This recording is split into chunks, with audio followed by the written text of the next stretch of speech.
Welcome to the conference session titled Living Well with Bone Marrow Failure.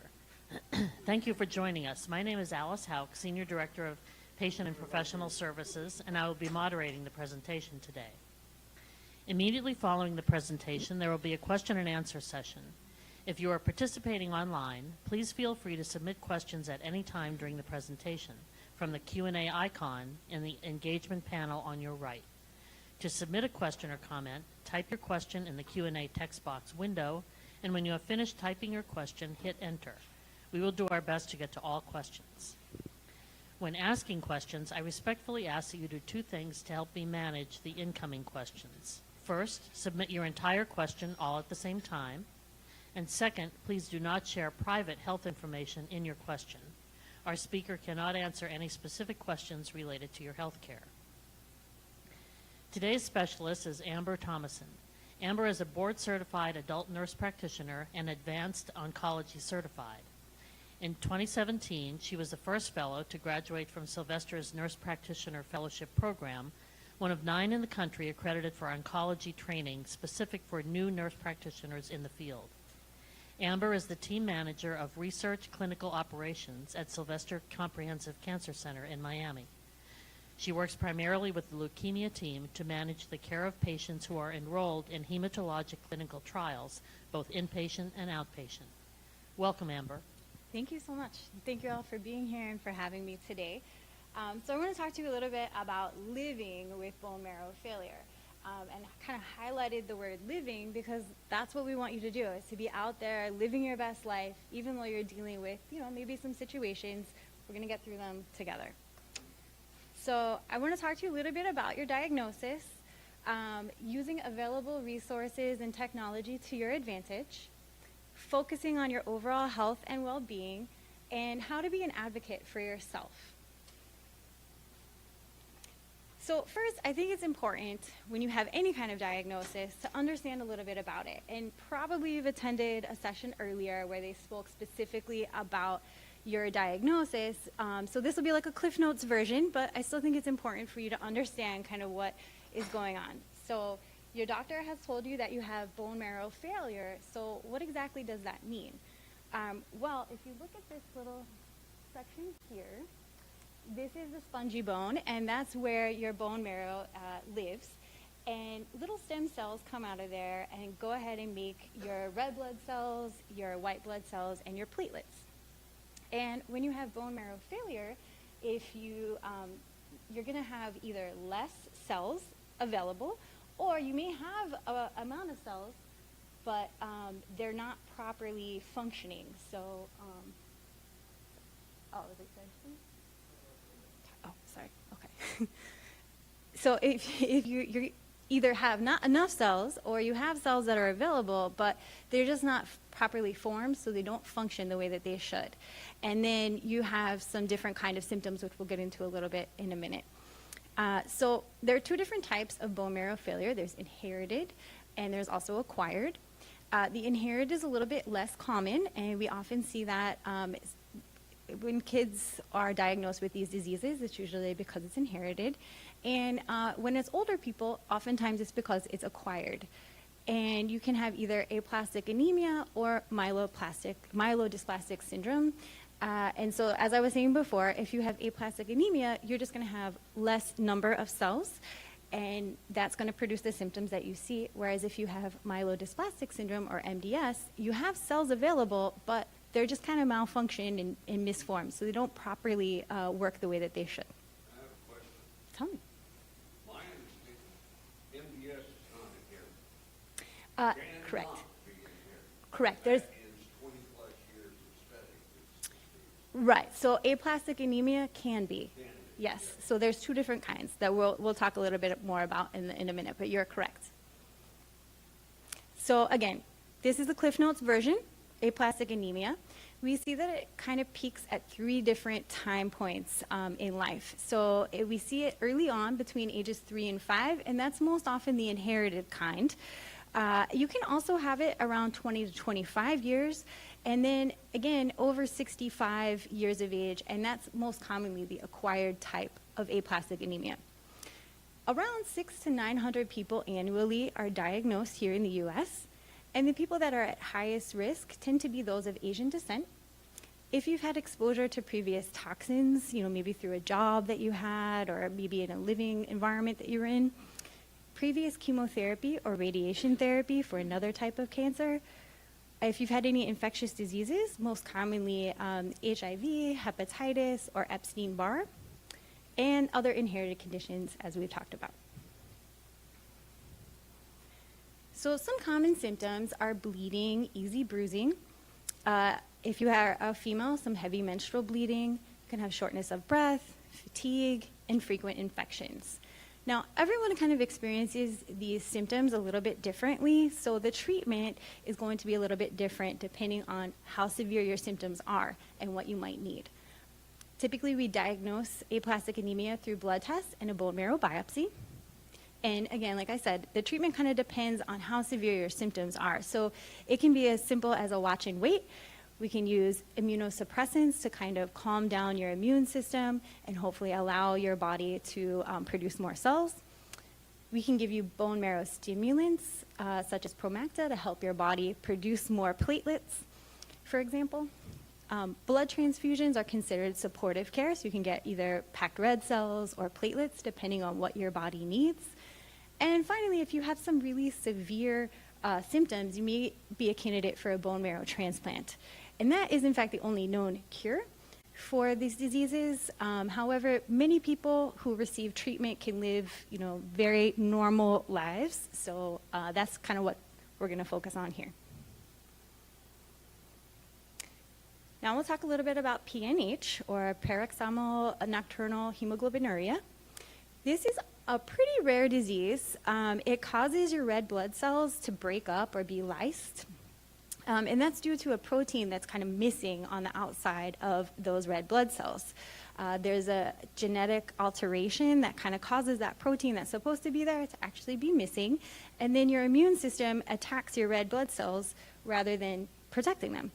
So the people that are at highest risk for this are people that already are diagnosed with aplastic anemia. Actually, like 10 out of every 100 of those patients will develop PNH. And so we'll talk a little bit about the symptoms. Sometimes you can have sudden, irregular episodes of passing dark urine. That's kind of like one of the hallmark signs. Sometimes people can complain of abdominal or back pain, easy bruising and bleeding, headache, shortness of breath, weakness and fatigue. Typically, you'll see either at night or early in the morning the dark urine. So that's kind of, again, a sign that maybe something is going on there. And we diagnose this through blood tests, particularly flow cytometry. And that's where we're taking a look at the cells to actually look for that protein that's missing. That's a certain test that we can look at to see that that protein is not there. And also a bone marrow biopsy. And again, like aplastic anemia, the treatment often depends on the symptoms. So if the symptoms are very mild, we may just kind of watch and wait. As they progress, we can use some different things like supportive care. Again, those would be blood transfusions or platelet transfusions, depending on what you need. Sometimes people have a lot of platelets, so they might need blood thinners in order to prevent them from clotting. Sometimes we can use drugs for immunosuppression, like ATG or cyclosporin. Those are some medications to kind of help control your immune system so that it won't attack those cells. And eculizumab and rivluzumab are also two newer drugs that are approved specifically for PNH. And they work by kind of helping your body, again, suppress the immune system so that it's not attacking those cells that are missing the protein. You may need a bone marrow transplant, again, if it's very severe, your symptoms. And also clinical trials are available. Finally, we're going to go on some fast facts about MDS. There are several different types of MDS, and it's important for you to understand which type you have because that's going to help you manage your disease a little bit better. We kind of figured this out through the IPSS, or the International Prognostic Scoring System.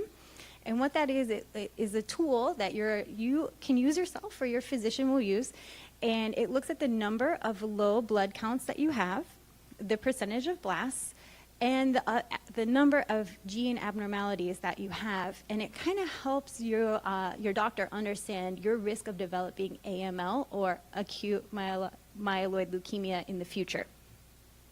So it's something to kind of just understand a little bit about your disease. This is more commonly diagnosed in adults that are over 50. And approximately 12 to 15,000 people are diagnosed annually here in the US. We see it most often in folks who've had previous chemotherapy or radiation treatment, exposure to other toxins such as benzenes or tobacco smoke. That's a huge risk factor as well. And men tend to develop MDS a little bit more frequently than women. Some of the common symptoms, again, these are all very similar symptoms, so it sometimes can be hard to say which is which until you actually have a bone marrow biopsy. But again, you may see some bleeding and easy bruising, shortness of breath, fatigue and weakness. Sometimes people can complain of bone pain. You may experience a low-grade temperature, and you can also be at risk for frequent infections. We diagnose these the same way that we do with the other diseases, through blood tests. We're going to look at your bone marrow biopsy, look at some molecular testing to see if there are any kind of targets that we can maybe use for treatment, and we're looking at the chromosomal analysis.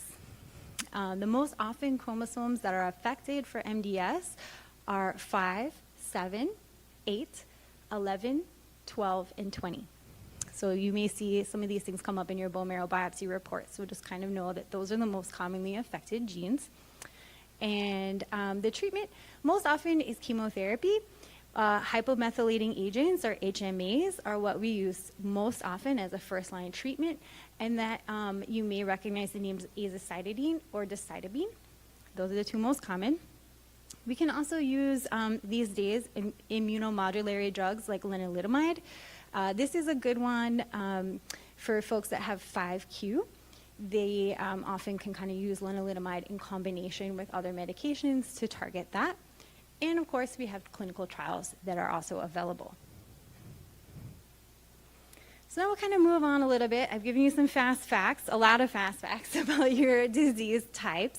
And so we're going to talk a little bit more about how you can use technology and other resources to your advantage, because there's a lot out there. So first, I would like to talk about clinical trials, because that's what I do. I'm a big, huge fan of them. There are so many gains. I just put a couple up here as possible benefits for you. You can gain access to treatments before they're widely available to the rest of the world. You have a lot closer monitoring, so there's a whole team that's going to be with you and kind of available to help support you through this trial. So I think that's a huge benefit. You can help others in your situation by, adding to the knowledge base that's around, and you may end up having better outcomes yourself. So those are some of the possible benefits. Some risks are also associated, and they can include discomfort or side effects. These are new medications that sometimes we don't know a ton about, but we learn together. You may require more time commitment than a standard of care. In fact, usually every clinical trial in the very beginning does require you to come in a little bit more frequently, and that's for your safety. Again, we're going to monitor you much more closely. And sometimes you have to require additional blood tests or bone marrow biopsies that maybe you wouldn't always receive in standard of care. But again, it's for your safety, so that we can make sure that this new medication is in fact working and helping you. And finally, there can be some complex dosing, so you can eat an hour before and 2 hours after, or things like that you have to kind of get used to. But again, you're going to have a team of people there to help you. So, if you do decide to go the route of a clinical trial, talk to your doctor first, and they can give you, the recommendations of what's best. But know that your team will always be there to help you through it. You can go to clinicaltrials.gov. It's a website. You can see I put a little snapshot of it here. And this website you can navigate on your own. You can take a look at the disease type. You can look at the area, the phase of treatment. So there's many different ways that you can navigate this to kind of find a trial that might be a good fit for you. So all of you are AAMDS fans, right? Obviously. So this, I don't know if you've checked out their website, but if you haven't, you definitely should, because there's a ton of resources. You can click on the little tab for resources, and you can find a whole bunch of things about advocacy, insurance programs, people that you can call for assistance, or you can just go online. They're very willing to help. So definitely feel free to navigate that one. Another online resource, kind of similar, is from MDS International. There's a variety of tools and resources that you can use to track your disease. They have the IPSS on there and some different things that you can check out. This one is geared more towards MDS specifically and AML patients. So if you have aplastic anemia or PNH, this might not be the best one for you. Also, the Leukemia Lymphoma Society, it's a wonderful resource. They offer a lot of patient education, a lot of free tools, support, peer support groups. So it's a wonderful resource as well. And finally, BeTheMatch.com. So this is a bunch of information about bone marrow transplants. So if that's something that you may be seeing as a future option for you, you can always go online and explore. They have a wonderful list of articles and resources that you can kind of look through. So I think it's important that we do use technology to our advantage. We have so many things, our phones readily available, but we want to make sure that we're looking at information that's accurate and that, is going to give you the most up-to-date things that are about your disease instead of Dr. Google. So just make sure that you're looking up something that's been vetted. And then finally, look at your own cancer center or your doctor's office. Many times, we at Sylvester and many other places do have apps that you can use, that you can download to your phone or to your computer, and you can follow your lab results, your appointments, you can change things there. So it's good to stay in touch with whatever technology your system has. Also at Sylvester, we do have My Wellness Check. So this is an app, again, a lot of places are starting to use, where you can report symptoms in real time and they go directly to your provider, so that at your next visit, your provider already knows some things that are going on with you, or maybe they need to schedule a visit based on what you're saying. So again, make sure you take advantage of the things that are available to you.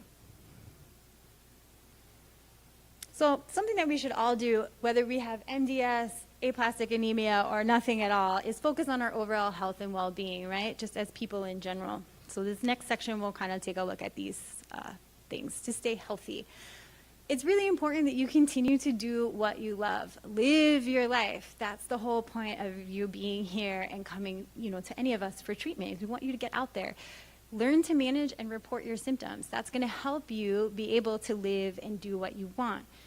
Make sure that you ask for help when it's needed. That's really important. I think a lot of times we are afraid to bother other people, and I think we need to take a moment and recognize that we all need help sometimes, and it's okay.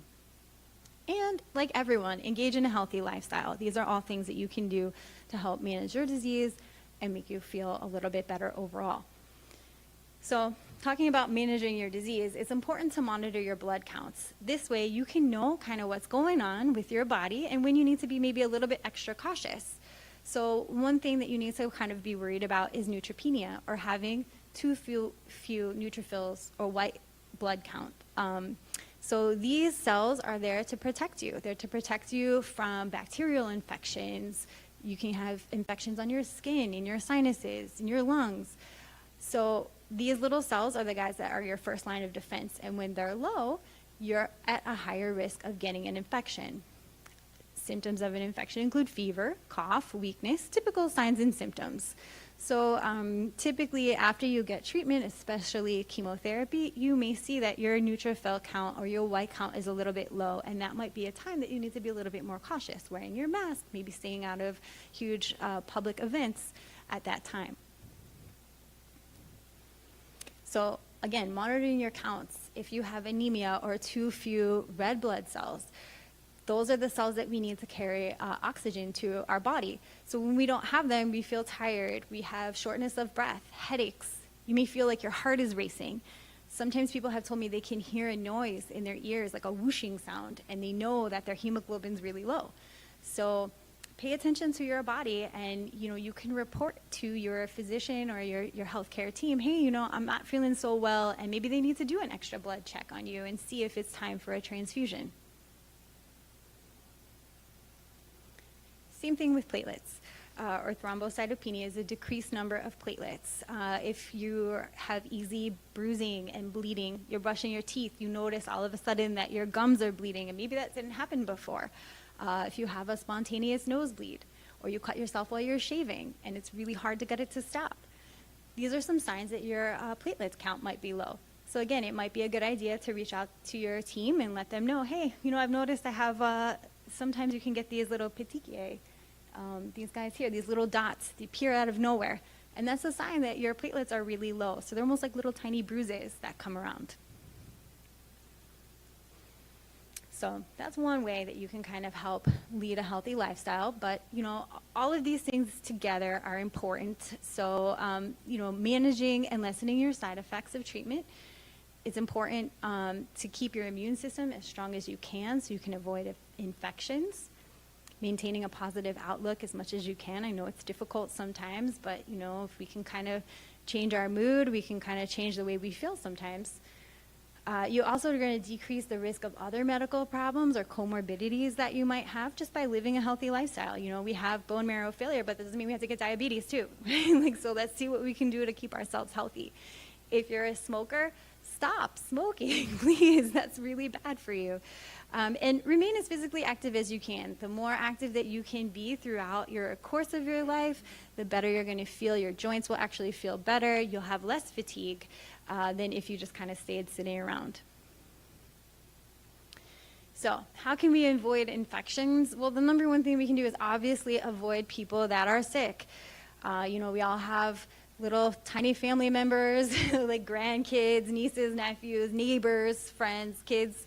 And those guys get sick pretty often, especially if they're just, 4 or 5, they're going off to school and they're in daycare. So just keep an eye. If they've got runny noses, they're coughing, they're obviously sick, we love them, but keep them away for a little while, okay? Maintain good hand hygiene. If you see those little guys and you're touching them, wash your hands, wash them often. So, that's really our number one defense for keeping infections away. And if you're not feeling well, let your healthcare team know. Let them be able to help you. Again, you don't need to suffer through everything alone. So this is a big one, a big question that I got a lot of times from patients. What kind of immunizations should I get? Can I get? What's good for me? So I'm going to give you guys some general recommendations. Make sure that you talk to your healthcare team first and get their approval. But this is just kind of what we generally like to say. It's okay to get an annual flu vaccine. We want you to get that. If you're over 65, the CDC does recommend that you do get a pneumonia vaccine. If you're immunocompromised, they also recommend that you get a pneumonia vaccine. There are 2 out there. There's a 13-valent and a 23-valent. So just make sure you talk to your team about which one they might approve for you. And finally, if you're going to get the shingles vaccination, we do recommend that you get one that's attenuated, or meaning that it's not a live virus. And that one is called Shingrix. It's 2 doses, and they're given between 2 and 6 months apart. It's important that you get both if you're going to get it. Otherwise, they don't really work so well. So if your provider suggests that you get those, again, make sure that you can follow through and get the full set. And then another biggie, COVID. So how many boosters can I get? So there's, some studies out there that people with bone marrow failure are higher risk for getting COVID-19. If they do get it, there is an increased risk of mortality. And there's some concern about the actual efficacy or how well the vaccines work. I don't know that we know enough about it, but from our perspective, it's better to have even a little bit of immunity than none at all. So the general recommendations include 3 mRNA shots, so that the first 2 that you get, and then a couple months later you get the 3rd one, and now a 4th booster. So the 4th booster is recommended if you're 50 years or older. You can get it at least 4 months after you've received your 3rd dose. And if you're 12 or older and you have certain immunocompromised conditions, like if you had a solid organ transplant or if you have bone marrow failure, you can also get the 4th booster at least 4 months after you've had your 3rd dose. Again, these are just general CDC recommendations, so please talk to your healthcare team about what they prefer for you to get, but these are kind of just some general tidbits. Now, if you do get COVID-19, what can you do? You can get monoclonals, such as Regeneron, and that can help avoid a more serious infection. You can also take a 5-day course of Paxlovid, as long as you start it within the first 48 hours of symptom onset. Okay, otherwise it's not really going to work that well. Other good practices to kind of help you just avoid getting COVID is wearing a mask when you're outside of your home. N95s are the best protection, with surgical masks being kind of a close second, or a cloth mask if you have nothing else. I don't really recommend those gaiters, like those kind of like neck ones that you pull up, or masks that have vents, because they're not really as good of protection. If you're not feeling well or your neutrophil count is low, avoid large gatherings, and obviously avoid people that are sick if you can. Talk to your healthcare team about traveling. We kind of generally recommend that you try to limit travel or your companions. So like, if you're going to go by car with, maybe your close significant other or something like that, that might be acceptable. So again, depends on what your symptoms are like, what your counts are like, and what your healthcare team recommends. But we try not to do too many big traveling things if possible. And you can find some more information on the AAMDS website. They have a whole section dedicated to COVID-19 and what you should or should not do. So you can also find some more relevant information there. So asking for help when needed. I mentioned that before I think it's really important, because when you get a diagnosis like bone marrow failure, it can be really scary. Maybe you don't know a lot about it. I mean, you all probably know more than most people because you're attending events like this, which is great. But when it's new, it's super scary and you don't know what's going to happen. You can be depressed. You can be anxious. And those things are okay. It's not uncommon to feel that way. Everyone's going to be affected a little bit differently, but know that if you're not feeling like yourself, that's okay, and it's important to discuss your feelings. Even as a caregiver, it can be really scary. It can be overwhelming. You're taking your loved one to all these appointments. You're not sure what's happening with them. So it's okay to reach out and talk to people. Talk to your friends, to your family. If those people don't really understand, there's plenty of support groups that are out there. You can locate on one of the websites that I showed you earlier. They all have links to different support groups. If you're religious and you have a religious group and you feel comfortable talking with those folks, please talk to them. And if all else fails, there's professionals out there that can help you. So you don't feel like you have to struggle by yourself with these feelings, and know that there's someone there that can help. So talking about a positive outlook, I mean, geez, you just got diagnosed with some sort of bone marrow failure. Like, yuck. Okay, now what? Now you're telling me I need to be happy? Well, it's okay to be depressed, it's okay to be anxious, but then we kind of have to turn it around too. So some different ways that we can do this are we can try mindfulness and relaxation. Those things can kind of help you have a little bit more calm and peaceful, focused kind of attitude. If you practice mindfulness, you can do it in a bunch of different ways. You could try some deep breathing techniques. You could use guided imagery. But the whole goal here is to really just kind of like slow down and take notice of the little things. So for example, if you're going to eat in a mindful way, you want to like turn off other distractions, turn off your phone, turn off your TV, have your meal, and enjoy that meal. Really like, what does this taste like? Enjoy it. How do you feel when you're eating whatever this is that you're eating, your favorite food? Maybe it's pizza or chocolate cake or whatever. Those are my favorite foods. But just take a minute and take your time and enjoy that. Or if you're listening to your favorite song, really listen to your song, dance, get into it. You don't have to have all these other distractions going on, because we all living our lives are very busy with like a million things going on. So if we can stop and take a moment to recognize those little things, you can kind of feel a little bit better. Other things you can do, you can take a walk outside. Just change your environment. Sometimes that helps. You know, if you're like doom and gloom and kind of like in a mood, just change your space, and that can kind of get you out of your funk. You can take a trip in your mind. I don't know, if you're very creative and you really like Paris and you've been there, you know, like, again, take a minute and like think about that time that you were there, what you did, what it looked like, what it sounded like, what it smelled like.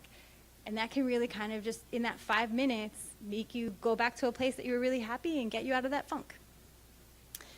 Also, it's important to do a little self-reflecting. If you feel kind of like terrible, let's take a minute and look at it. Why are you really feeling like that? What's going on? And remind yourself, thoughts come and go. They're not forever. Again, reach out to a friend, take a walk, do something different, and do something nice for yourself. You know, like, you're a person. You deserve, you know, a little something nice. So I talked about walking and stuff like that. Focusing on fitness is really important. Like I said before, physical activity is the single most important way to beat fatigue. Everybody thinks that's so crazy, but if you just sit around and you do nothing, you get more tired. So if you get up and you do stuff, you have a little bit of pep in your step, a little bit of energy. You can talk to your team about what might be the right thing for you to do. Maybe it's not time to start training for a marathon, but it might be okay to start walking. And if you go outside and you walk 5 minutes today and tomorrow you add 1 minute, which is not that long, and you do that every day, by the end of a month, you're walking for 35 minutes with really like, it's not that bad. Okay. So, you know, it's doable. Taking small steps, listening to your body. If you're tired, take a break. But there are a lot of apps out there like Fit On or Nike Training Club. These things are free. And you can put them on your phone or your computer. You can do things at your home. You don't have to have a gym. If you have a gym that you can go to, that's great. But again, you can just go outside and walk around, and that's enough to kind of get you moving.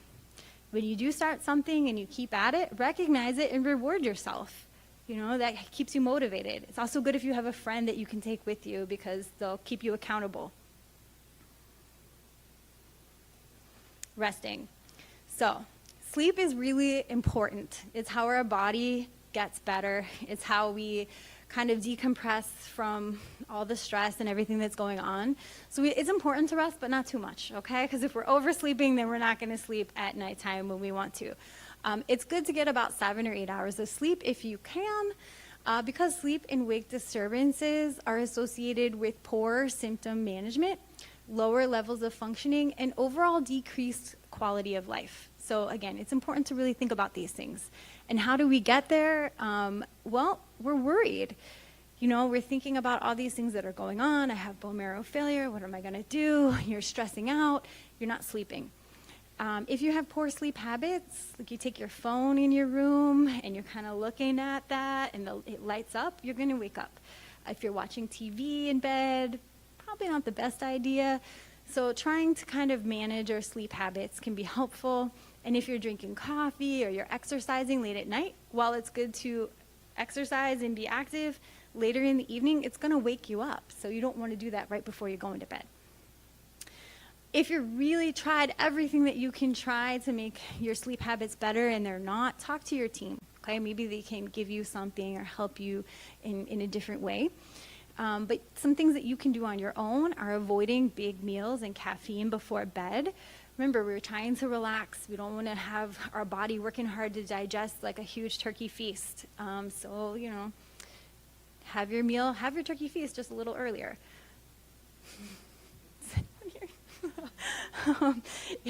Try to keep your room as comfortable as you can wherever you're sleeping. It should be dark, it should be cool and quiet. Those are all things that will help you achieve a comfortable space and can help you relax and sleep a little bit better.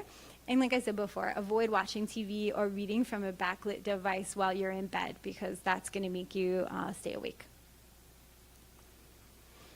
Okay, so nutrition. Yeah, we all know eating a balanced diet is essential. Be sure that you drink enough fluids every day. I feel like I tell people this all the time, and I don't drink enough myself, so I'm just as guilty.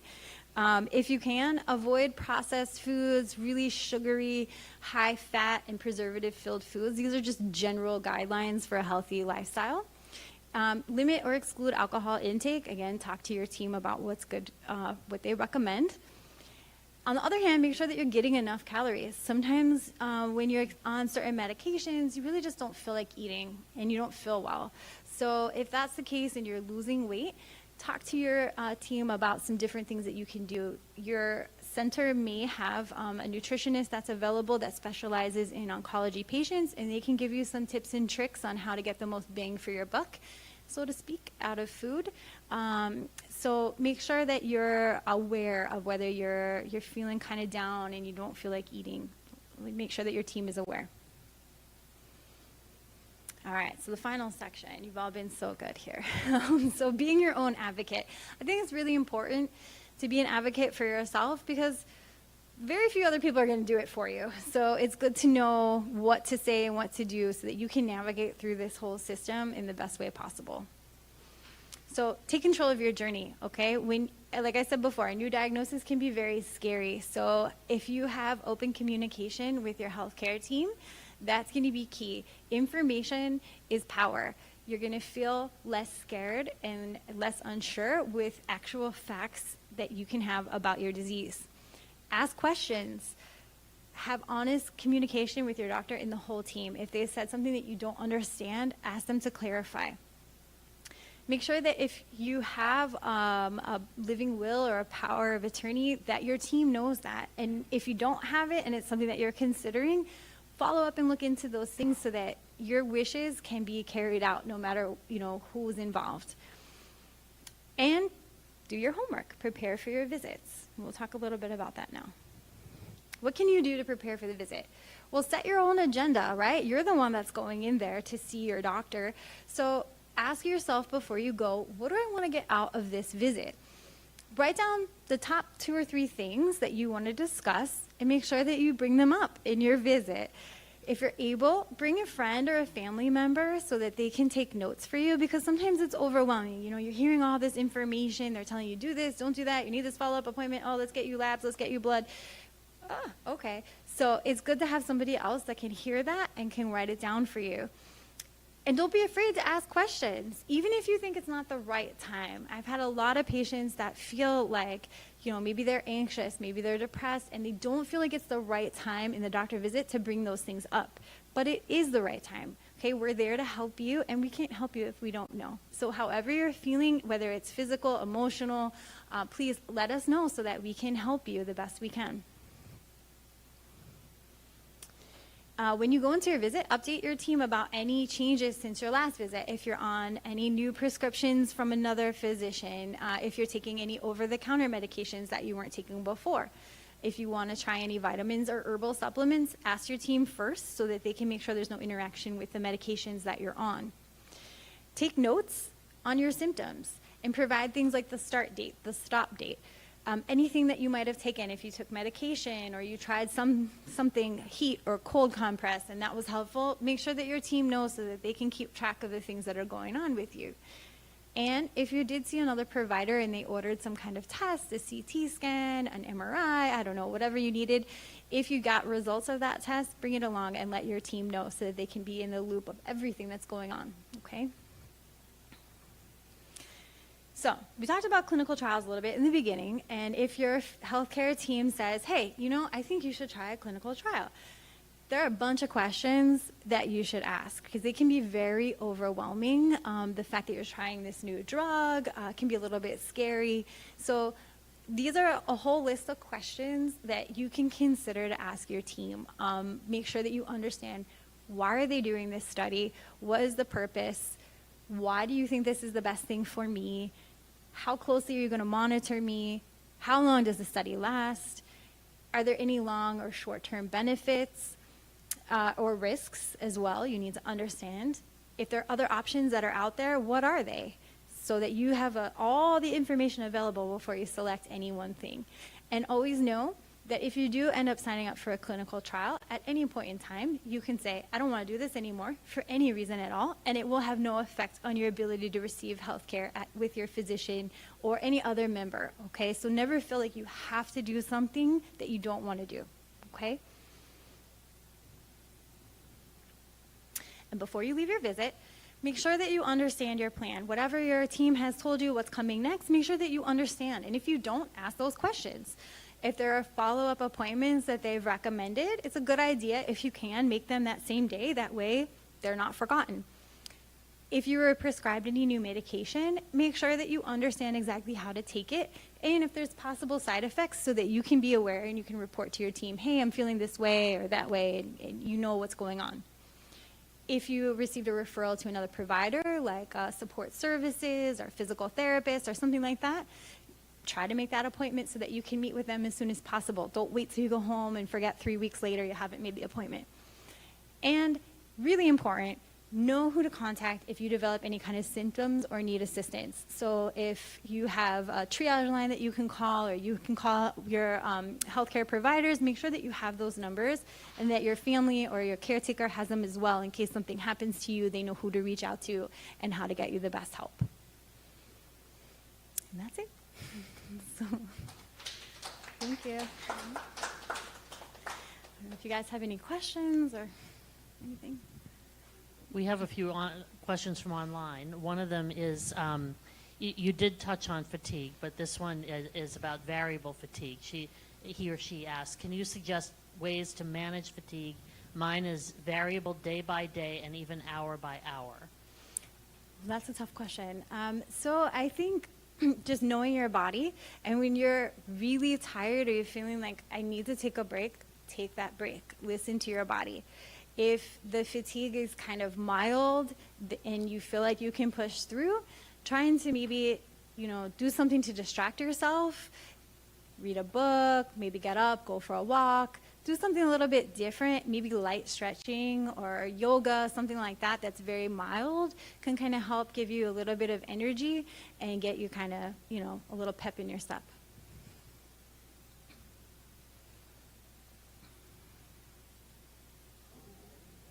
There we go. Another question we have is, how do you live your life in a COVID world when we are on an immune suppressant drug? Well, that's another great question. So lots of hand washing, still try to live as much as you can. If that means going to the grocery store wearing a mask and gloves, then go to the grocery store wearing a mask and gloves. Get out there, do something. If that means going to, a park because it's beautiful, it's a nice day outside, enjoy the nice day. You can always wear a mask, stay away from people if you can, avoid some crowded spaces and obviously avoid people that are sick. But I think at the end of the day, the point of living with a bone marrow failure or living on immunosuppression is that you live. So if you have to hide in your house and do nothing, I don't know how that's helpful for you.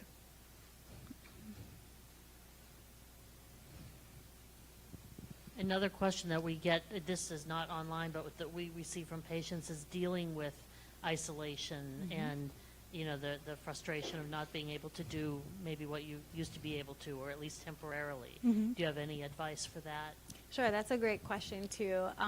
It is, again, like I mentioned, feeling depressed is normal, and part of being isolated is feeling kind of depressed. What can I do? Talking to people about your feelings and making sure that you don't feel like you're alone, because there are many people going through this, and sometimes just knowing that there's somebody else feeling the same way can be helpful. Trying to not completely isolate yourself. You have to do what is safe for you, but I think you can still go out in safe ways. So again, making sure that you're masked, that you're wearing gloves if you need to, that you're doing a lot of hand hygiene. And at the end of the day, I think we have to accept that maybe things aren't the same way that they were before we had this diagnosis.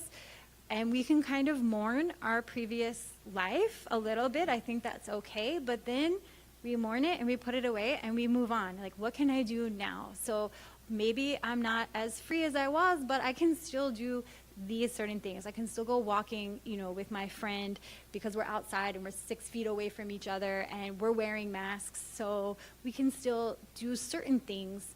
It's not maybe what I would like to be doing, but it's what I can do right now, and kind of enjoying those things and really taking time to appreciate those little things that you can do.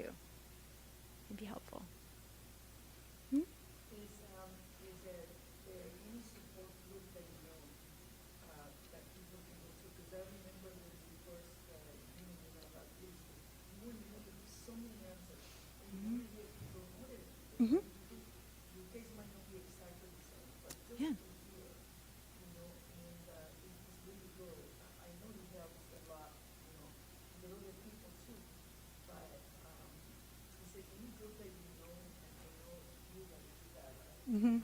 using say these.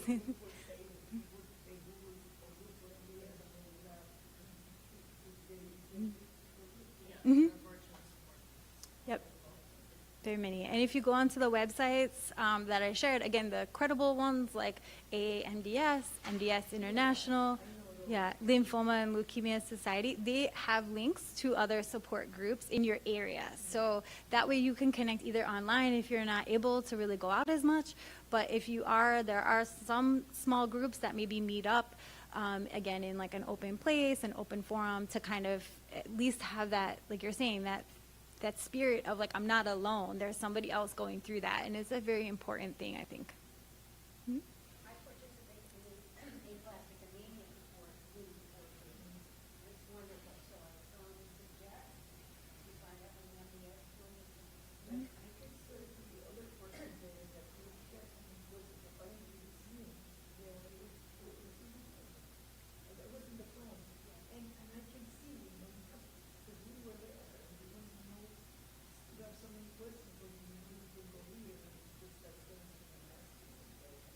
Mhm. You never think of that, No, I'm local. Yeah, we have, I'm creative minded cancer. That's okay. Do you have support groups coming out of Sylvester? Yes, we do. Mhm. No, we have had it in 2005. I thought the hundreds and hundreds of MDS. But we were thinking for other people, you know, in Greece, like, Google and find, because I can see, I remember. It's harder to find them in person these days with COVID, but there are a lot out there, like you said, on websites. So if you go to AAMDS, MDS International, Leukemia and Lymphoma Society, they all have links to support groups, whether they're in your area or, you know, nationwide or worldwide. Again, they have different times and places that they meet up online. So I would go to one of those websites because they're trusted, and at least you know that it's like a vetted site and group. And then again, if your institution has where you're being treated, if they have support groups, ask. If you're not sure, ask your healthcare team because they can probably give you, we have at Sylvester, we have online and some in person, again, depending on the group. But there is a variety out there, and there's always something. So please don't feel like you're alone. And like you said, there are a lot of questions, especially when you're newly diagnosed. It's scary, and knowledge is power. So having not only the facts, but a friend that's like in the same boat can make you feel a lot better. Anything else? I don't think there's any of your bosses. Yeah. Stay active. I'm a deer hunter. I climb trees.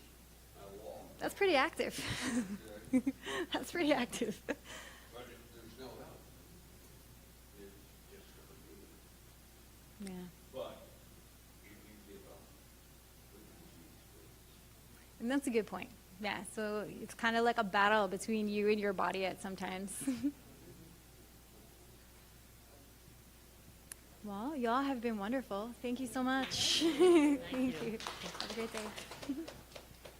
Thank you, Amber, for sharing your time and expertise with us today. If you would like to watch this session again at a later time, it will be available on the conference platform in the next hour by accessing the session and clicking on replay or by navigating the on-demand tab in the platform hub. If you are not able to answer your question today, you can send it to us at any time in 3 ways. You can email help@aamds.org.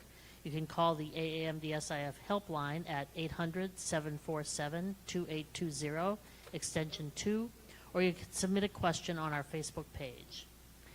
If you are watching online, please take a few minutes to complete the session survey. Your input is important to us and helps us plan future educational programming. This concludes the educational sessions of the conference. We hope you will join us at 2:15 p.m. Eastern for the support groups. If you are online, please use the Zoom link provided to join. On behalf of the Aplastic Anemia and MDS International Foundation, thank you for joining us today and for making us your resource of choice for information on bone marrow failure diseases. The AAMD-SIF Medical Advisory Board and team are here to help you and your family as we have for the past 39 years. This concludes the session. I thought you had that memorized. I know.